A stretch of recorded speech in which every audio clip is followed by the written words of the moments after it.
নমস্কার। আজ কি জগন্নাথ পুরীর আপনাদের কাছে কিছু কথা বলতে চাই। প্রভু জগন্নাথ দেবের 15 দিন শরীর অসুস্থ থাকে, তার জন্যে আপনারা ডাক্তার এনে চিকিৎসা করান, কিন্তু বলরাম দেবকে ওই বার করার সময় এত জোরে পড়ে গেল, আপনারা ডাক্তার এনে চেক আপ করালেন না কেন বলুন? আপনারা ভাবছেন কাষ্ঠের মূর্তি, এটা পড়লে কি হবে? আপনাদের বিশ্বাস নেই। যাদের বিশ্বাস থাকে না তাদের জগন্নাথ মন্দিরে ঢোকার অধিকার থাকে না। বলরাম দেব পড়ে না, আপনাদের জন্যে বলরাম দেব পড়েছেন। সবাই তো বলছেন বলরাম দেব পড়ে গেল, বলরাম দেব পড়ে গেল। আচ্ছা বলুন তো, বলরাম দেব কি নিজেই পায়ে হেঁটে নামতেছিলেন? বলুন। আপনারা বলরাম দেবকে সবাই ধরে নামাতেছিলেন। আপনারা দোষ করছেন আর বলরাম দেবকে আপনারা দোষ দিচ্ছেন কেন ভাই? আমার বলরাম দেব তো চলতে পারে না, তাই আপনাদের হাত থেকে বলরাম দেব পড়ে গেছেন, তা আপনারা নিজে ফেলে আর বলরাম দেবকে দোষ দিচ্ছেন কেন? আচ্ছা বলুন তো, আমি যদি পুজো করার জন্য একটা থালা নিয়ে যাই আর থালাটা যদি পড়ে যায়, তাহলে ওই থালাটার দোষ না আমার দোষ বলুন? তাহলে আপনাদের হাত থেকে বলরাম দেব পড়ে গেছেন, ওই বলরাম দেবকে অবহেলা করেছেন। আপনারা ভাবছেন কাষ্ঠের মূর্তি, এটা পড়লে কি হবে? এই বছর বলরাম দেব পড়ে গেল, আগের বছর সুভদ্রা পড়ে যাবে, তার পরের বছর জগন্নাথ দেবের বিগ্রহ পড়ে যাবে।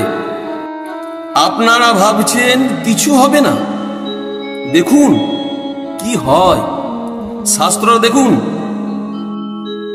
হে রাজা, অসততার কারণে জগন্নাথ, বলভদ্র বা সুভদ্রার অধীনে থাকলে যদি সে পড়ে যায়, তাহলে রাজার রাজত্ব বারবার ক্ষতি হবে, দুর্ভিক্ষ হবে।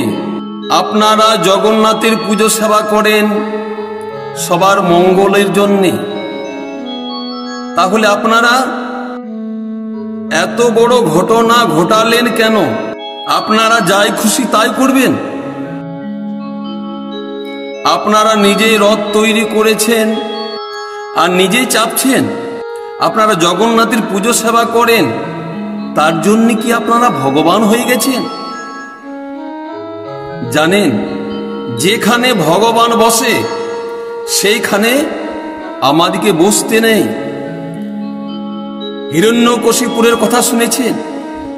ওই হিরণ্যকশিপুরকে বধ করার জন্যে ভগবান চৌকাঠায় বসেছিলেন।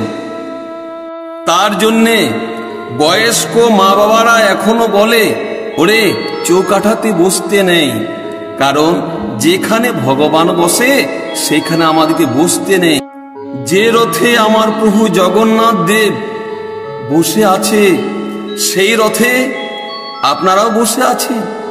এই জন্যে আপনাদের আমিত্ব ভাব এসে গেছে, আপনাদের অহংকার হয়ে গেছে। তার জন্যে এই বলরাম দেব পড়ে গেছে। এই আপনাদের মতো মানুষের জন্যে সমস্ত তীর্থ বেকার হয়ে গেছে। যারা আমার ভিডিওটা দেখছেন একটু ভালো করে লক্ষ্য করবেন আর কথাগুলো শুনবেন।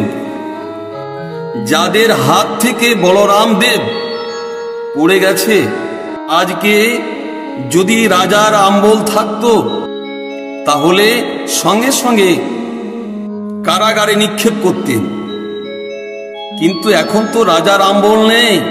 তার জন্যে আপনারা অহংকার দেখাচ্ছেন যে আমাদেরকে কে কি বলবে।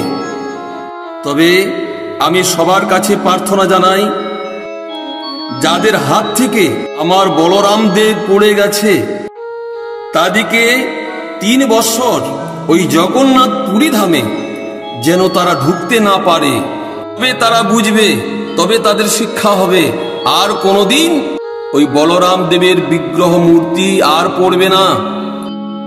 যদি হয়তো কেউ বলবেন আপনি কেন বলছেন, আমি বলি না, আমাকে দিয়ে জগন্নাথ প্রভু বলাচ্ছেন বলেই তো আমি বলছি। কারণ এই জগন্নাথ প্রভুর ইচ্ছা ছাড়া বৃক্ষের পাতা পর্যন্ত নড়ে না। এটা আপনারা জানবেন যে আমাকে হয়তো জগন্নাথ প্রভু আমাকে দিয়ে বলাইছে, যার জন্য আমি বলেছি। তাই বেশি আর কিছু বলবো না আপনাদেরকে।